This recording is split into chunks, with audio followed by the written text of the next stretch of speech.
I never knew this day would come, but then here we are. I thought that this conversation is going to be left for some of us who will be like-minded in a closed group, but it's getting really late, and this message has to be pushed across to Nigerians. Some Wike Akpabio, even Bola Tinubu, they are not our problem. Unfortunately, as those of us that think that we are providing solutions or we are gossiping about the problems of this country, we've always said that Nigeria as a society has demolished institutions and empowered individuals. They are now very strong men as individuals and now very limited or weak institutions. Same way that those of us that tend to bring the solution to this problem also concentrate on individuals and ignore the institutions. And then, if you know, of course, you should know that Nigeria practices a system of government that is called democracy on paper, and practices a system of economy that is capitalism. However, the man in power, Bola Tinubu, is not a pawn, he's not a neophyte. Is a very strong political force. We must recognize that. Even if we tend to speak grammar and blast him, the man knows what he's doing. Unfortunately, the Nigerian people do not know what they are doing.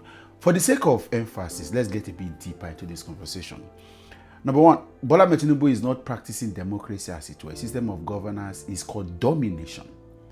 He's currently practicing domination. That's how he has collapsed the economy, which is one of the ways of achieving dominance, so that people now have very reduced access. Everybody now depends on him for survival, collapsed it. Number two, he's weakened the opposition deliberately. As I talk to you, PDP has imploded from within using Wike. NNPP has been reduced to one state, just Kanu, no national structure. The Labour Party had self-sabotaged itself consistently. With all of the crises, you see all of this Supreme Court judgment here and there, back and forth. All of them are strategies to continue to weaken opposition. Also, there is an installation of loyalists at various arms of systems and institutions. Go to the judiciary, go to the police, go to all of these guys. They are loyalists, and then the point of reference in appointing them wasn't because of service to society, was how loyal they are. And if you follow Bola Tinubu's trajectory all along, you will know that he's a man that believes in loyalty. That's why people like Fashola is not in this government, because at some point, working with Muhammadu Buhari, Fashola didn't break the edge of their relationship. Now, let's take it to what is happening in the economy. Bola Tinubu is practicing a system of economy called subjugation. Economic subjugation is a system where you limit the resource and opportunity available in the system and make it only available to a few. So only the people that have access to you. So currently, Nigeria is practicing economic subjugation where everybody is scrabbling for anything left. And these opportunities and resources are made a bit available for all, but only very limited. Imagine having to provide bread that can feed 5,000 in a population of 10 million. That's how terrible it is. And so even the voices. But now, let me tell you why I say Wike, Akpabio, Tinubu, they are not the problem. Nigerians are yet to recognize that what Bola Tinubu is doing is building and laying a foundation for how much of this dominance and subjugation will proceed for another. That's why in Lagos at the moment, this particular principle you are seeing have been perfected in Lagos. That you cannot survive as a politician, somebody who wants Lagos to do good, if you don't align with Bola Tinubu's camp. And the few persons that thought they are going to break out of it, all of them suffered. Ambode is one of those examples. They suffered. So you must align with the Bola. That's why you see that.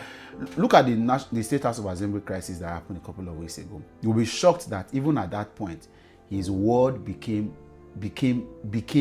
law to them, and they went ahead and reversed themselves, whatever they were doing. So it is him against everybody.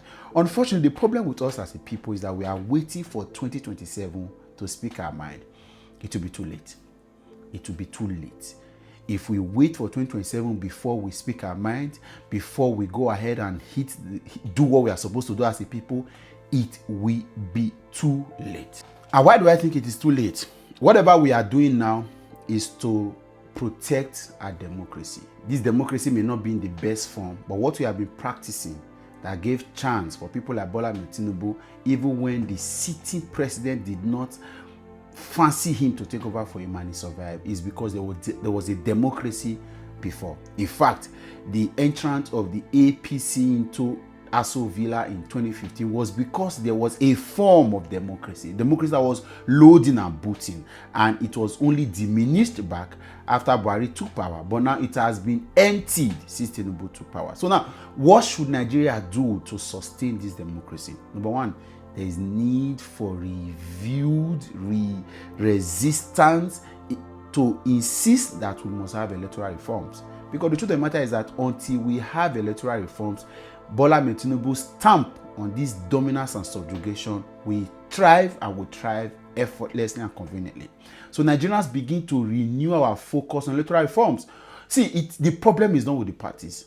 The problem is not even with the candidate. The problem is not with the ticket. The problem is with the type of election that we are likely going to be seeing. With what Bola Tinubu has done now, it's going to get worse for all this analysis before 2027 election. Nigerians must begin to ask for electoral reforms. It is high time we stopped all of this politicalization of these conversations, all of this pocket of indifferences and differences, all of this pocket of interference and oversabi gossiping. So I see that as gossip.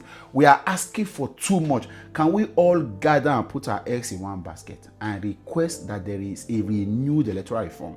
See, when electoral reforms have been institutionalized, these people would not know, as it were, that going to 2027 will mean that they stand a chance of winning and losing.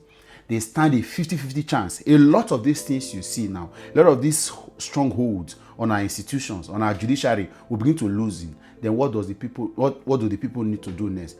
Renewed political participation.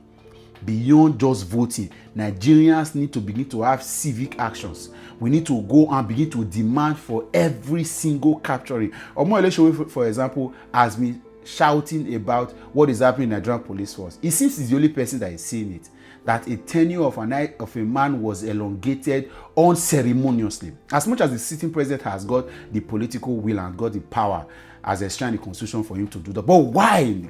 What spectacular thing has this guy been doing that makes you want to elongate it? It is all of the institutional capture process. So we must need to look into all of these things. There should be political participation. We should not be deviant about the conversation. And like I said in one of my previous videos, it is not just waiting for election to happen. It is getting involved in the processes that is happening right now. It is getting involved in the system, the things that we can see, and demand that some of these things be changed and adjusted. These two things would help us. As I talk to you, we are losing by the day. If the more it gets closer to 2027, the more democracy is dead and buried. The more we get to 2027, there is nothing to actually wait for. Everything has been sold down. But if Nigerians, Bola Tinubu is expecting Nigerians to resist, and that's how you see that he is waiting. He's calculative. He's expecting. Unfortunately, he is even surprised that Nigerians are not resisting him in all of these things. He has done this in Lagos, and he thought that bringing it to Nigeria would work, but he was scared because, of course, there is a northern factor. There is an eastern Nigeria situation. There is a southern economic press. There is an eastern Nigeria situation that has never loved him, that his party has never won. There is a northern factor of people that do not trust him.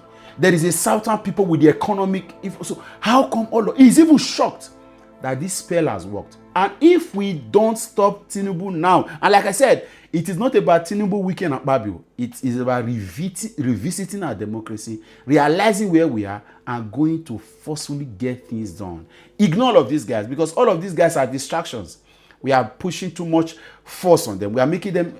The Tinubu, Akpabio, Wike romance is just a measure of political pragmatism and ambition.